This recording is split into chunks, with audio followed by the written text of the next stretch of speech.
necessário nós apresentarmos nosso amigo aí, né? O Mário Jorge, companheiro do Centro Espírita Amor e Caridade. Então, nós nos sentimos muito felizes por estarmos juntos nessa tarefa. Lembrando que agora, a partir do mês de maio, nós vamos começar com uma série de estudos sobre mediunidade. E aí tem alguns companheiros que nós já entramos em contato, inclusive são até alguns companheiros lá da União Espírita Mineira, o Valdemar Crepe, que é a Deodata. Então, são companheiros que já há muito tempo trabalham conosco na área de mediunidade, na área de divulgação.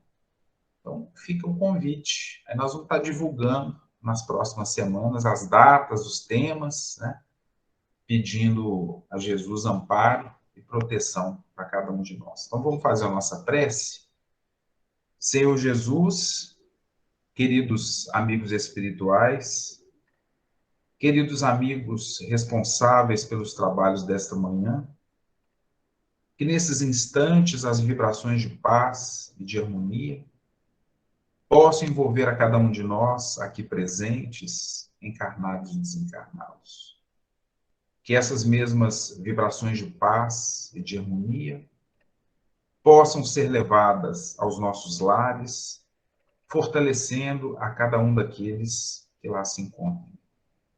Que no decorrer da nossa prece, do nosso estudo, essas vibrações benfazejas possam ser levadas aos hospitais, aos presídios, às vielas públicas, a todos aqueles que passam por provações físicas e espirituais. Pai nosso que estais nos céus, santificado seja o vosso nome. Venha a nós o vosso reino, seja feita a vossa vontade, assim na terra como nos céus. O pão nosso de cada dia nos dai hoje, Senhor. Perdoai as nossas ofensas, assim como nós nos propusemos a perdoar aqueles que nos têm ofendido. Não nos deixeis cairmos em novas faltas, mas livrai-nos, ó Senhor do mal, que assim seja, graças a Deus. Mário, a palavra é sua, muita paz. Um bom dia a todos, né? Que eu ainda não cumprimentei. E quero dizer que nós não vamos fazer uma palestra a respeito desse tema. Nós escolhemos alguns parágrafos da Revista Espírita que fala sobre a viagem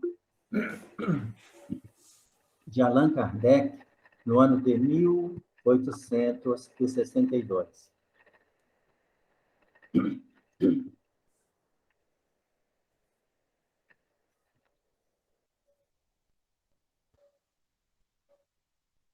Eu elenquei aqui alguns parágrafos e eu vou lê-los. Então, nós iremos fazendo algumas considerações a respeito do mesmo. Inicialmente, diz assim: no outono de 1862, precisamente no mês de março, Kardec deixa Paris para sua terceira viagem de propaganda da doutrina espírita. Visitou mais de 20 cidades, presidiu mais ou menos 50 reuniões. Quais eram os objetivos daquela viagem? As pessoas perguntam: quanto tempo durou aquela viagem? Muito bem. Os objetivos daquela viagem eram avaliar a situação em que estavam os centros espíritas, em que se encontrava a doutrina espírita, divulgar orientações necessárias aos organizadores dos diferentes centros, orientar sobre a conduta dos espíritas, as atividades dos grupos e importantes temas que envolvem os adeptos. Ou seja, Allan Kardec estava preocupado e ocupado em saber como a doutrina espírita estava sendo divulgada naquelas cidades, uma vez que já haviam se passado 5 anos após o lançamento do Livro dos Espíritos. Naquele ano, 1862, os reflexos referentes ao auto de fé acontecido em Barcelona já estavam surtindo um grande resultado. Apenas recordando, o que é isso? Auto de fé foi aquele acontecimento em Barcelona, quando o bispo da cidade mandou queimar 300 volumes espíritas, sendo o que é o Espiritismo, o Livro dos Espíritos e o Livro dos Médiuns. O bispo da cidade disse que eram livros apócrifos, livros perniciosos ao Espiritismo. Então, ele preparou tudo na esplanada de Barcelona, montou uma equipe de 5 pessoas, incluindo ele, 2 carregadores, um tocheiro, um secretário. 4, mais ele, 5 pessoas. 10 horas da manhã, puseram fogo naqueles livros e queimaram quase todos. Digo quase todos porque alguns ficaram simplesmente chamuscados, simplesmente amarelados. O ser humano tem muito interesse em conhecer aquilo que dizem ser proibido. Então, depois que a equipe foi embora, várias pessoas começaram a rondar as cinzas e foram recolhendo aqueles livros que estavam amarelados, não totalmente queimados. Ali encontraram o endereço de Kardec. Lá em Paris, Kardec estava muito amargurado, muito triste com aquele acontecimento. Então, um dos espíritos encarregados da obra da codificação, em uma reunião mediúnica, disse-lhe: por que tanta tristeza? Por que tanta amargura? Fique sabendo que tudo isso aconteceu conforme a nossa supervisão. Fique sabendo que esse acontecimento será muito mais benéfico do que prejudicial à nossa causa. Então, Allan Kardec, já no ano de 1862, ficou surpreso, porque muitos centros espíritas já haviam sido criados. Muitos centros espíritas já estavam funcionando. Em um dos parágrafos da revista, o autor diz assim: Allan Kardec, com seu olhar acobreado e fosforescente, não apreciava ver-se colocado na galeria marcial dos filósofos e enfrentava os louvores que lhe tributavam como algo de perigoso e inquietante. Ele haveria de ser sempre um pedagogo. O que significa isso? É que as pessoas que convidavam Kardec para comparecerem à sua cidade organizavam verdadeiros banquetes. E aquilo incomodava muito Allan Kardec na sua simplicidade. Banquetes regados a vinho. E ele, que primava pela simplicidade, pela humildade, não se sentia satisfeito com aquela situação. Algumas Mário, pessoas, sim, já está compartilhando, viu, a imagem, sim, tá? Já está aparecendo aqui para a gente, as imagens. ok. Algumas pessoas, estão me ouvindo bem? Ok, tranquilo. Algumas pessoas costumavam perguntar: quanto custou aquela viagem? Quem bancou aquela viagem? Kardec pagou todos os gastos.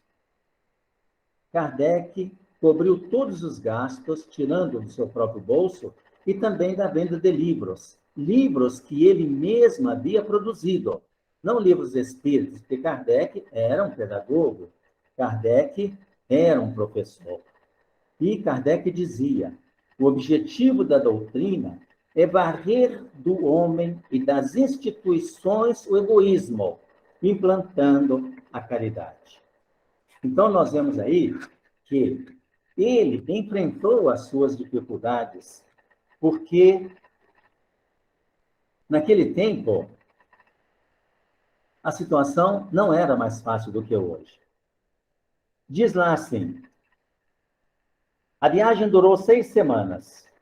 Kardec percorreu mais ou menos 4.200 quilômetros. Então, vejamos, 4.200 quilômetros significa ir de Belo Horizonte ao Rio de Janeiro 5 vezes, ida e volta. É muita coisa. E ele fez toda essa viagem em charretes e locomotivas. Naquele tempo, as locomotivas, né, que nós estamos vendo aqui na tela, tinham uma velocidade muito próxima daquela de um cavalo de raça. Um cavalo de raça corre 40 km por hora. Era a velocidade daquelas locomotivas naquele tempo. Talvez seja por isso que na Inglaterra apelidaram-na de cavalo de aço. Pois bem, então, nós vemos aí o esforço, todo esse trabalho de Allan Kardec.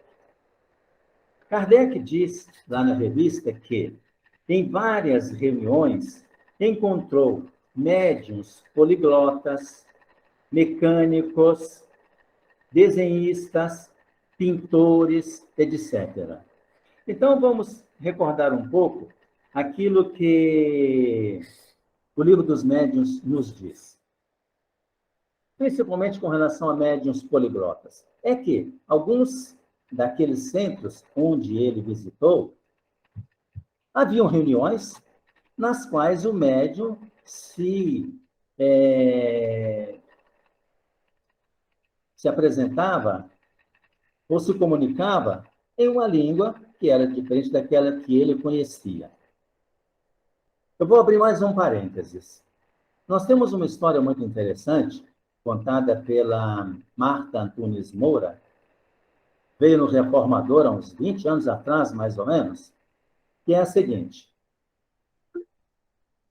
Na Light do Brasil é aquela empresa que fornece energia elétrica para o eixo Rio-São Paulo.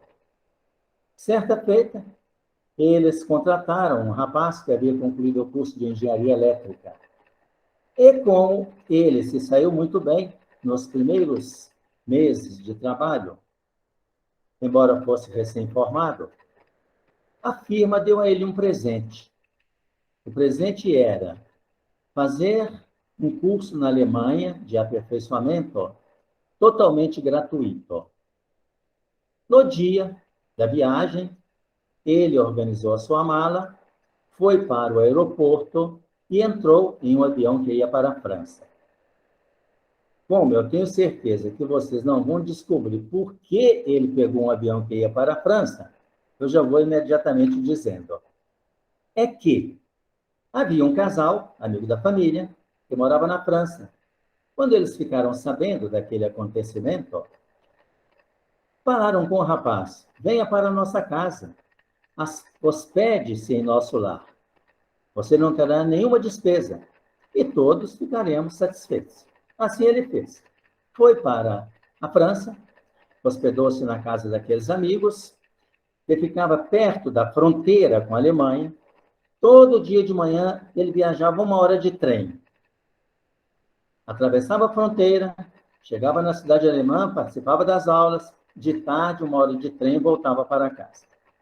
Certo dia, convidaram-no para assistir uma reunião espírita, os seus anfitriões. E naquela reunião havia uma mocinha, 15, 16 anos mais ou menos, que, em determinado momento, entrou em transe mediúnico. Um espírito começou a conversar com o nosso rapaz, falando um português muito carregado de sotaque alemão. Ele declinou seu nome, falou que havia vivido no Brasil nos anos de tanto a tanto, que também havia trabalhado na Light do Brasil, citou o nome da rua, o número da casa, o bairro onde morou. Quando terminou a reunião, aquele rapaz muito satisfeito dirigiu-se à mocinha, médium, e começou a agradecer a ela por aquela mensagem, aquela conversa tão agradável. A menina simplesmente olhava para ele com um sorriso nos lábios, mas não dizia nada. Então o anfitrião aproximou-se e disse: ela não está entendendo nada que você está falando. A única língua que ela conhece é o francês. Nós temos aí um caso típico, marcante de mediunidade poliglota. Evidentemente que aquela mocinha, em existências passadas, já havia aprendido alemão, porque se o médium não tiver conhecimentos de outras línguas, adquirido em existências passadas, ele não trará uma mensagem em uma língua estrangeira. Martins Peralva, no seu livro Estudando a Mediunidade, diz da seguinte maneira: os espíritos não removem as pedras da ignorância. Se sabe, sabe. Se não sabe, tem que aprender. Quando aquele rapaz voltou para o Brasil, ele dirigiu-se à Light para entregar o relatório de viagem e, feito isso, procurou um companheiro no departamento pessoal e disse: olha, nos anos assim, trabalhou aqui um alemão chamado, declinou o nome. Tem alguns dados aí a respeito dele? O outro respondeu: não sei, podemos procurar. Procuraram e encontraram. Ah, está aqui. Engenheiro de manutenção das linhas de alta e baixa tensão. Nome, tal. Data de chegada ao Brasil, tal. Retorno para a Alemanha, tal. Endereço, moradia, tinha a casa, o número, a rua, o bairro, tudo exatamente, conforme ele havia escutado lá na França. Saindo dali, ele pegou um carro e foi confirmar se era verdade. Chegou lá, chamou, a senhora veio atender. Não conheço essa pessoa, nunca ouvi falar. Mas, bom, faz o seguinte, vai naquela casa ali, assim, tem um senhor que mora lá, sempre morou neste bairro. Ele poderá ajudar. O rapaz foi lá, se apresentou. Ah, sim, um engenheiro alemão, assim. E contou uma porção de casos, muitos deles citando aquilo que o Espírito já havia falado. Nós temos aí um caso fantástico, então, de médium poliglota. Allan Kardec disse que aqueles médiuns que ele encontrou na sua viagem, médiuns desenhistas, médiuns pintores, nenhum deles nunca havia tido nenhuma aula a respeito daquele assunto. Nem pintura, nem desenho, nada que se referisse. No entanto, era fantástico o trabalho deles. Conta também Allan Kardec que, certa feita, em um daqueles centros espíritas, encontrou uma senhora que lia tranquilamente um jornal e com a mão direita fazia a psicografia de várias páginas. Ela não desviava os olhos do jornal para olhar a mão direita. Isso é um caso de médium mecânico, psicografia mecânica. E, para terminar, existe um também muito curioso. Divaldo Franco conta que estava psicografando um determinado livro, romanceado. O espírito responsável era Victor Hugo. E o Divaldo, quando está psicografando, ele usa essa postura. Viu, em determinado instante, uma luz, como se fosse um túnel, e lá no fundo, aquela luzinha. Divaldo espírito não estava próximo ao corpo físico. Ele estava 1 metro, 1,5 metro distante. o corpo físico assentado, psicografando, Victor Hugo escrevendo, através da mão direita de Edivaldo. Eram dois espíritos que chegaram, a mãe e filha. Elas cumprimentaram Edivaldo e disseram: nós viemos aqui para te pedir um favor. Queremos que você envie um recado para a nossa filha. E contou a história da filha. Era uma moça de 35 anos, mais ou menos, psicóloga, que estava enveredando pelo caminho das drogas. Edivaldo falou: mas como que eu vou encontrar a sua filha? Aqui em São Paulo? Ah, mas ela mora perto do viaduto do Chá. Mas São Paulo está com alguns milhões de habitantes. Não, nós vamos te falar o endereço. Ah, mas então vocês vão ter que falar o endereço 4, 5 vezes para que eu consiga gravar. Naquele momento, Divaldo viu perfeitamente Vitor Hugo tirar a mão dele, empunhar um segundo lápis e, enquanto a mão direita continuava psicografando, a mão esquerda escreveu o endereço que aqueles dois espíritos iam citar. Nós temos aí um exemplo muito bonito de psicografia mecânica. Alguém gostaria de fazer algum comentário? Acrescentar alguma coisa? Senão eu fico com vergonha de ficar falando. Né, Vale? Ah, tá tranquilo, Mário. Bem, então vamos. Outro parágrafo que está lá na Revista Espírita, que fala sobre essa viagem de 1862. Kardec conta que durante sua viagem encontrou um grande número de adeptos, espíritas simpáticos, espíritas curiosos, espíritas verdadeiros, espíritas interessados, sendo os espíritas verdadeiros em grande número, fato que o deixou imensamente feliz. Encontrou também grupos sob influência abusiva, porque o comportamento deles dava abertura para que tal acontecesse.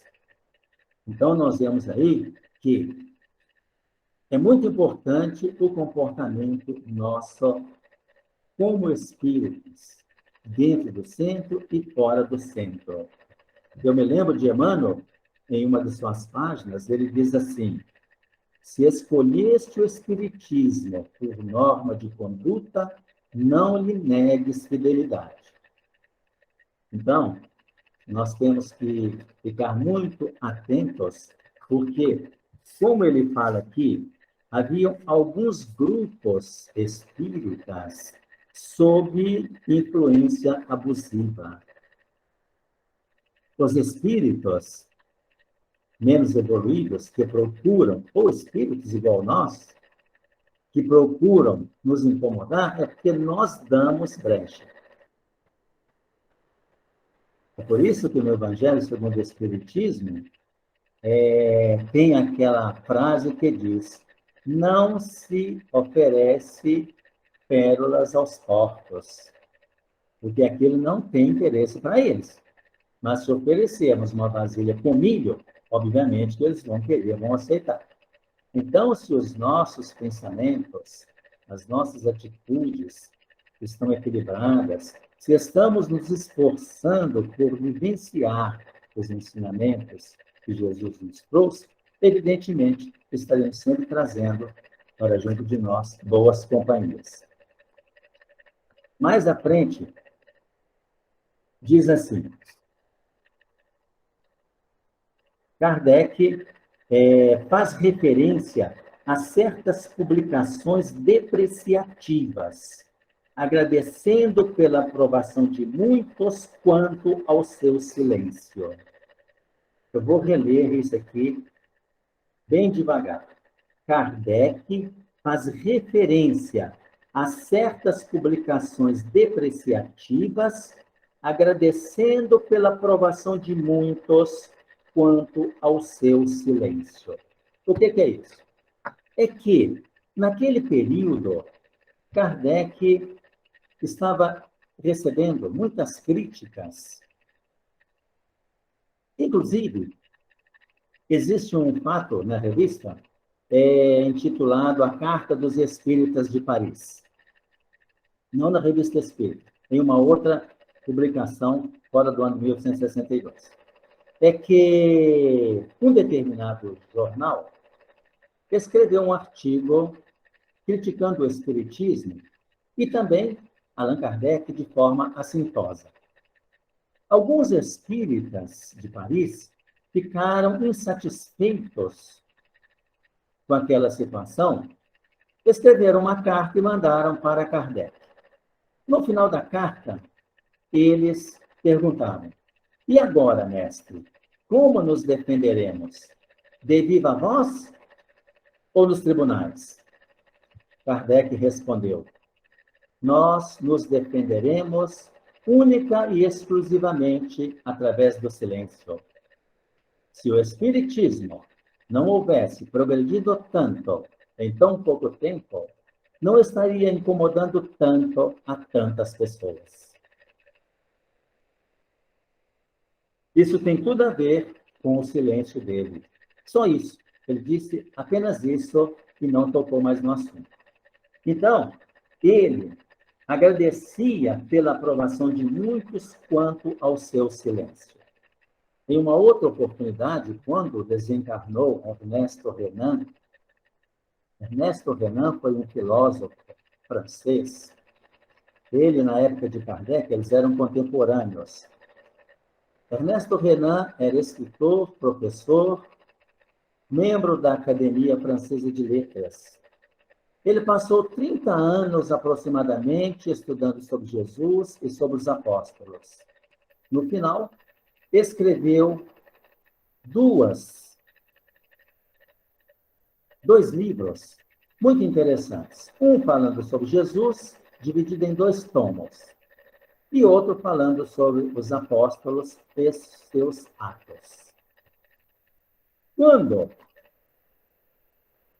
Renan desencarnou, algumas pessoas foram questionar Kardec, do grupo de um jornal. Porque Renan havia escrito alguns artigos que discordavam do que estava em O Livro dos Espíritos. E eles então abordaram Kardec, perguntando: mas como o senhor justifica isso? Renan foi contra alguns capítulos dessa obra. E Kardec tranquilamente respondeu da seguinte maneira, depois de enaltecer o trabalho de Renan: é natural que Kardec pensasse daquela maneira. Vivendo no meio em que viveu, tendo a cultura que teve, convivendo naquele meio social, muito natural que ele pensasse daquele jeito. Mas agora que está do lado de lá, tenho certeza de que estará pensando de maneira diferente. Só isso, nada mais. Então, nós vemos aí quanta sabedoria e quanto equilíbrio. Alguma pergunta?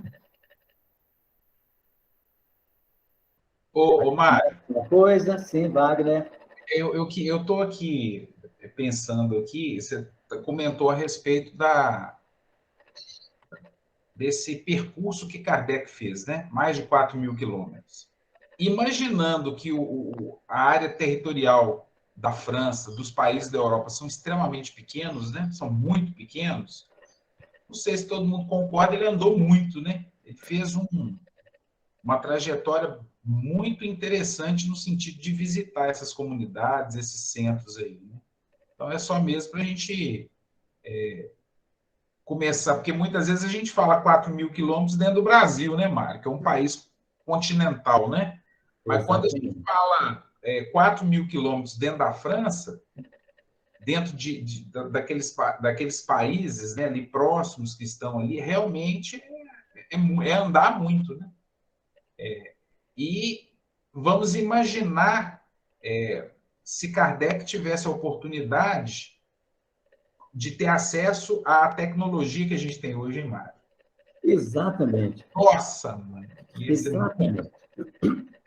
Porque nós vemos essa locomotiva, né, daquele tempo, que está na fotografia, fazia 40, 50 quilômetros por hora. Hoje, na França, existem trens lá, e não são poucos, que viajam a 300 quilômetros por hora. É uma coisa fantástica. Então, nós vemos que Kardec foi realmente um homem fantástico, né? E como disse no parágrafo anterior, ele vivia muito preocupado com a maneira como as pessoas se colocavam para recebê-lo. Eram banquetes, eram almoços, jantares, regados a vinho. Aquilo deixava extremamente preocupado. E ele dizia claramente: todos os gastos eram supervisionados por ele mesmo, todo o pagamento ele mesmo fazia, sem gastar dinheiro da Sociedade Parisiense de Estudos Espíritas. A Sociedade Parisiense de Estudos Espíritas foi fundada em janeiro de 1858. Hoje o nome é União Espírita Francesa. Bem, vamos ver aqui mais algum parágrafo da revista. Tem um que diz assim: certa feita, um adversário disse em determinado jornal: o Espiritismo é cheio de seduções. Pois bem, e Kardec, ouvindo aquilo, disse: mas como seduções? Se o Espiritismo, conforme vocês dizem, é obra do demônio. São os demônios que se apresentam, são os demônios que falam. Ora, esses demônios nos dizem: expulsai os demônios. Como é que eles vão dizer para que nós os expulsemos? Vejamos que raciocínio lógico, né? Esses demônios nos aconselham a expulsar de nós mesmos o egoísmo, a vaidade, o orgulho, o ciúme, a cupidez, a sensualidade. Enfim, como expulsar esses demônios se eles nos aconselham a fazermos milagres? Milagres de caridade, milagres de amor. E essas pessoas, evidentemente, ficavam numa situação embaraçosa. Muitas delas, naquelas conversas com Allan Kardec durante aquela viagem, falavam a respeito das promessas que encontravam no clero, paraíso, angelitude, muitos outros milagres, dogmas, enfim. Kardec pergunta: mas será que Deus fez alguns para serem felizes e outros desgraçados? Paraíso. Imaginemos nós, que coisa curiosa. Lá no paraíso, aquele que é bom, assentado em uma mesa, recebendo uma bandeja cheia de frutas, né? Aquelas uvas rosadas, bonitas, né? Maçãs. E aqueles outros infelizes, né? Principalmente se tiverem vivido lá no Nordeste, né? Recebendo somente caju, siriguela, essas frutas que ninguém dá valor. Não tem sentido, não tem lógica.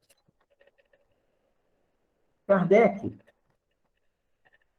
diz assim para aquelas pessoas, porque eles o questionavam dizendo, é outro parágrafo da revista: não seria desejável que os espíritos tivessem uma senha, um sinal para serem reconhecidos?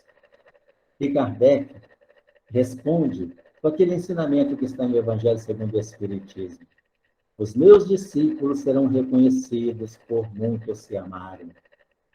Ora, uma doutrina que prega o amor, o perdão, a caridade, evidentemente não pode ser uma doutrina prejudicial. Mas, vejamos, vamos abrir um parênteses aqui. O que é doutrina? O que é a doutrina espírita? Doutrina significa um conjunto de ideias. Doutrina espírita é um conjunto de ideias a respeito dos espíritos. Continuando, eles diziam, já que o espiritismo torna melhor os homens, levando os descrentes à crença em Deus, na alma e na vida futura, ele só pode fazer o bem. Por que, então, tem inimigos? E por que os que nele não creem não deixam os crentes em paz? Muito interessante isso aqui. Muito interessante. Vou repetir.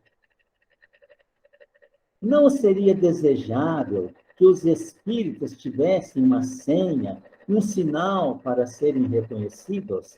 Foi pergunta que eles fizeram em uma daquelas instituições, em um daqueles centros espíritas que estava visitando. E Kardec responde, os meus discípulos serão reconhecidos por muitos se amarem. Ou seja, não há necessidade de senha, de rótulo, de sinal. Já que o Espiritismo torna melhor os homens, levando os descrentes à crença em Deus, na alma e na vida futura, ele só pode fazer o bem. E aqui vem uma pergunta interessante que é para vocês. Quem quer responder para nós? Qual a diferença entre alma e espírito? Quem vai levantar a mãozinha? Ninguém. Muito bem. O Espiritismo, o livro dos Espíritos, ensina para nós que chamamos de alma quando o espírito está encarnado, quando está preso ao corpo físico. Depois que nós desencarnamos, passamos à condição de espíritos libertos. Ficamos na erraticidade por algum tempo. Ficamos naquele estado em que muitos chamam também de espíritos errantes. Mas não é que ficamos lá à toa, sem fazer nada, malandrando. Na erraticidade, nós, espíritos, estudamos, aprendemos, nos alegramos com as vitórias daqueles que ficaram no corpo físico, nos entristecemos com seus reveses. Então, repetindo, quando estamos na erraticidade, somos reconhecidos, somos chamados de espíritos. E quando estamos no corpo físico, se fala alma. Então, eu posso dizer, por exemplo, né, que a Kátia é uma alma generosa, porque ela ainda está no corpo físico. Mas daqui a 40 anos, mais 40 anos, eu acho que está bom para ela, né? Então, uma sobrinha, um sobrinho, um neto vai dizer assim, noite passada eu sonhei com minha tia Kátia. Eu sonhei com o espírito da minha avó Kátia. Nem sei se a Kátia é casada e tem neto. Bem, gente, isso é apenas uma brincadeira para poder gravar o ensinamento, né? Depois, quando eles disseram, por que então tem inimigos e por que os que nele não creem não deixam os crentes em paz? Kardec respondeu, aquele ensinamento do Evangelho, não penseis que vim trazer paz à terra. Não vim trazer a paz, mas a espada. Ele queria dizer que os ensinamentos espíritas não seriam aceitos de maneira espontânea, rapidamente. Ele queria dizer que toda verdade, no início, é sempre combatida. E, quanto mais ampla for, maior será esse combate. Foi aí que o Cristo disse, não penseis que vim trazer paz à terra. Não vim trazer a paz, mas a espada. Ou seja, não pensem vocês que os meus ensinamentos serão aceitos rapidamente, espontaneamente, por todos. Porque uns entrarão em guerras contra os outros pelo meu nome. Estará o pai contra o filho contra o pai, a nora contra a sogra contra a nora, e o homem terá por inimigos os da sua própria família. Kardec, na sua sapiência, respondeu a todas as questões e aquela mensagem, ou melhor, aquela viagem foi a mais gratificante, porque ele pôde constatar o avanço do Espiritismo, apesar de pouco tempo que estava tendo. É claro que, repetindo, ele encontrou muitos obstáculos, muitas situações desagradáveis, mas foi um missionário que Jesus enviou à Terra para nos deixar essa doutrina tão benéfica, tão salutar para todos nós. Eu gostaria de saber se alguém quer completar mais alguma coisa, acrescentar alguma coisa, alguma dúvida, alguma frase que não foi bastante explícita, que eu li aqui, que eu comentei. Wagner. Mas tá ok, ninguém levantou a mão ainda não. O pessoal está um pouco tímido, Mário. Muito bem. Só tá Então, esses minutos restantes, eu deixo para você fazer algum comentário e esses tímidos, os que estão sua voz, talvez acrescentem mais conhecimento para nós.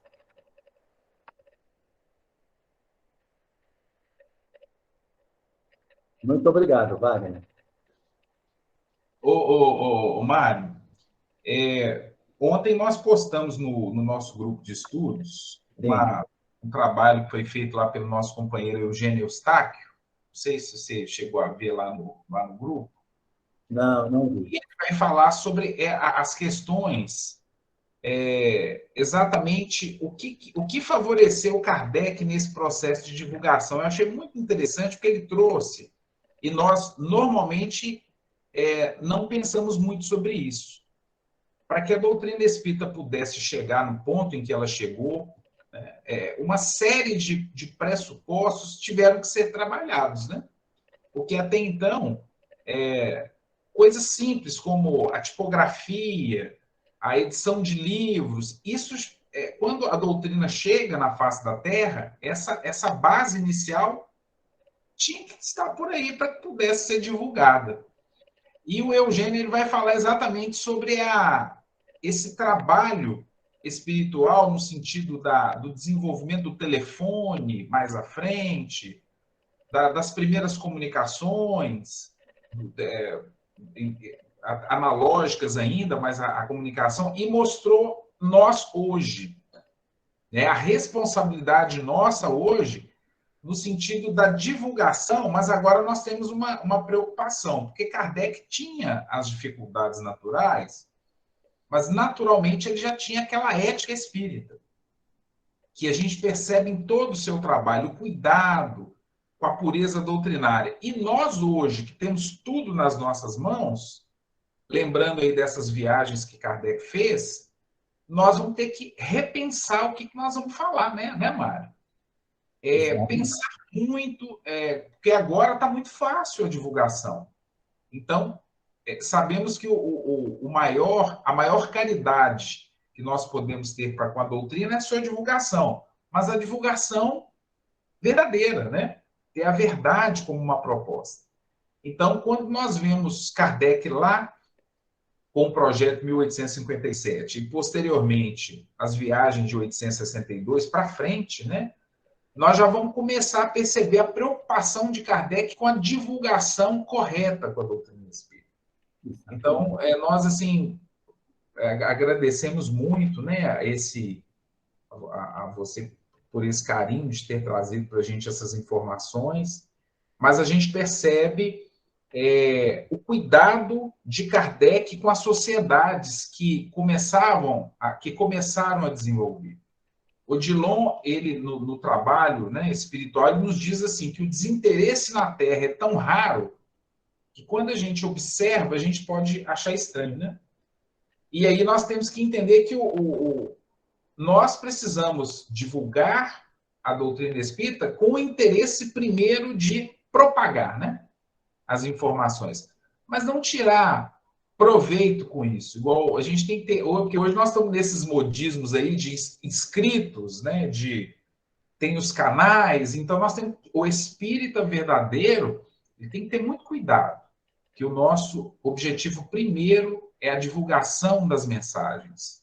E hoje está tudo aí, né, para a gente, né? Tudo ali. E na revista espírita, né, Kardec fala que a Sociedade Parisiense não tinha fundos para bancar aqueles gastos. Aqueles gastos. E, evidentemente, que foi um programa tão bem feito pela espiritualidade, nós vemos aí, mais ou menos na mesma época, um pouco mais, um pouco menos, chegou Einstein, Faraday, Grandel, George Stephenson e muitos outros cientistas para criar todo aquele arcabouço no sentido de que a doutrina fosse realmente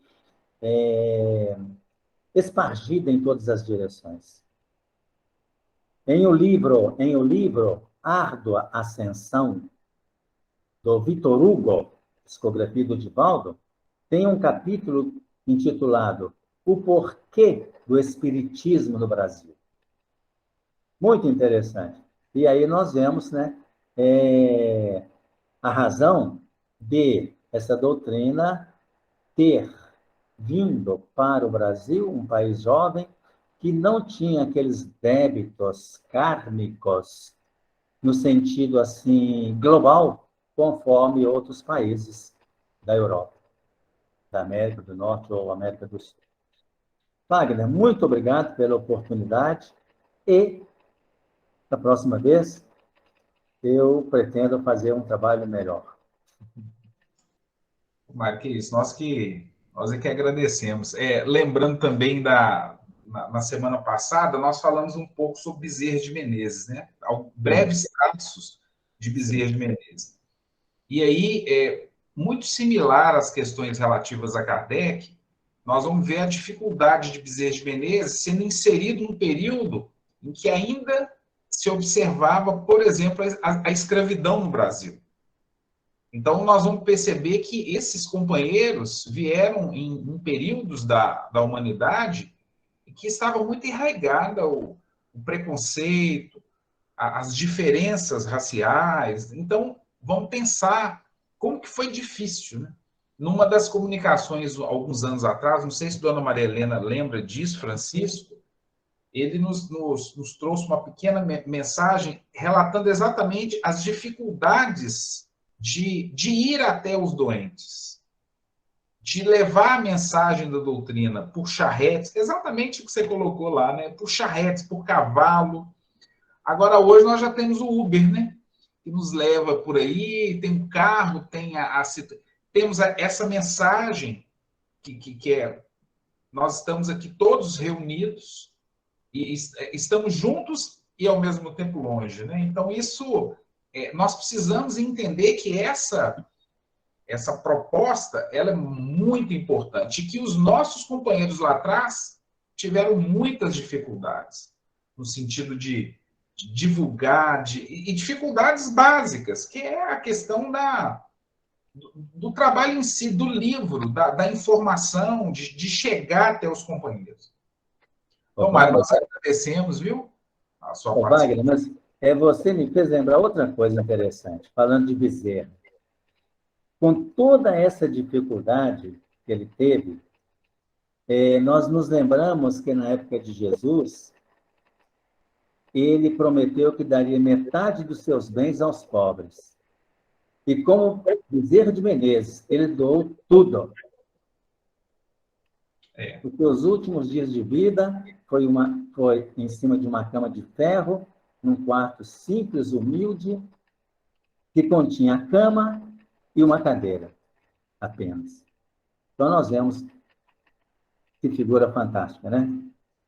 quanto trabalho, quanto obstáculos ele venceu. Olha isso. Então, muita paz para todos. Nós vamos fazer a nossa prece final. Vamos pedir a Laide. Hein, Laide? Você faz para a gente a prece? Faço sim, Wagner. Então, tá bom. Obrigada, Laide.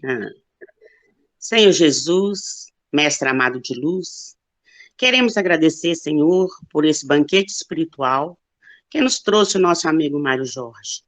Pedimos ainda, Pai, que nos fortaleça para que possamos colocar nos nossos corações todos esses ensinamentos e que, Senhor, possamos estar todos presentes nesse estudo para mais aprendermos e darmos condições para divulgarmos a nossa doutrina bendita. Senhor, abençoe a todos nós aqui presentes, hoje, agora e sempre. Que assim seja, graças a Deus.